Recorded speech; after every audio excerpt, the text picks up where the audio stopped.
देश के कारोबारी हल्के में इन दिनों सबसे ज्यादा गहमा-गहमी अगर किसी सेक्टर में दिख रही है तो वो है टेलीकॉम सेक्टर। डेटा और वॉइस सर्विसेज देने वाला ये सेक्टर हाल के दौर में फिर से गलाकाट प्रतिस्पर्धा और एक कड़ी जंग का मैदान बन गया है।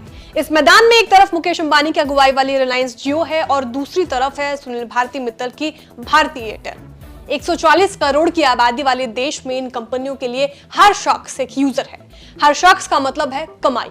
हालांकि इस मैदान में एक और खिलाड़ी भी है जिसका नाम है वोडाफोन आइडिया, लेकिन भारी भरकम कर्ज के चलते ये अपने कारोबार को फिलहाल संभालने में नहीं लगी हुई है और इसके लिए मुकाबले को त्रिकोणीय बनाना अभी थोड़ा मुश्किल दिखाई दे रहा है।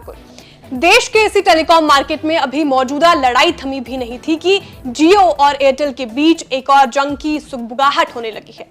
तो आप सोचेंगे कि अब दोनों कंपनियां किस मोर्चे पर आमने सामने आने वाली है। इस सवाल का जवाब मिलेगा आपको इस रिपोर्ट में। असल में जियो और एयरटेल के बीच जंग का नया मोर्चा खुलने वाला है 5G के मैदान में। दरअसल डिपार्टमेंट ऑफ टेलीकम्युनिकेशंस यानी DOT 5G स्पेक्ट्रम की फिर से नीलामी करने की प्लानिंग कर रहा है। DOT की योजना अगले साल जनवरी-फरवरी में 5G स्पेक्ट्रम की ऑक्शनिंग की है। ET की खबर के मुताबिक इसका बेस प्राइस 2.5 लाख करोड़ रुपए रह सकता है। इसमें 37 गीगाहर्ट्ज जैसे बिल्कुल नई बैंड को नीलामी के लिए उतारा जा सकता है। बताया जा रहा है कि 600 मेगाहर्ट्ज से लेकर 37 गीगाहर्ट्ज से ऊपर तक के 11 बैंड्स की नीलामी इस दौरान हो सकती है। अब इसी नीलामी को लेकर मुकेश अंबानी की जियो और सुनील मित्तल की भारती एयरटेल के बीच तलवारें खिंच सकती है।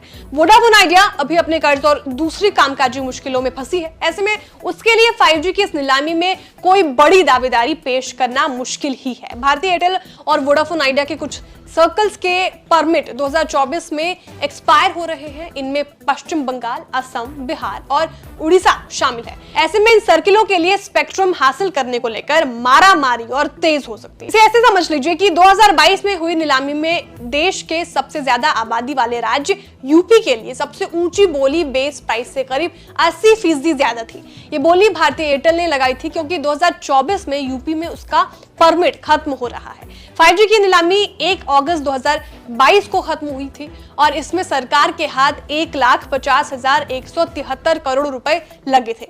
अब सरकार की उम्मीदें इस दफा भी 5G स्पेक्ट्रम की नीलामी से मोटी कमाई करने की है।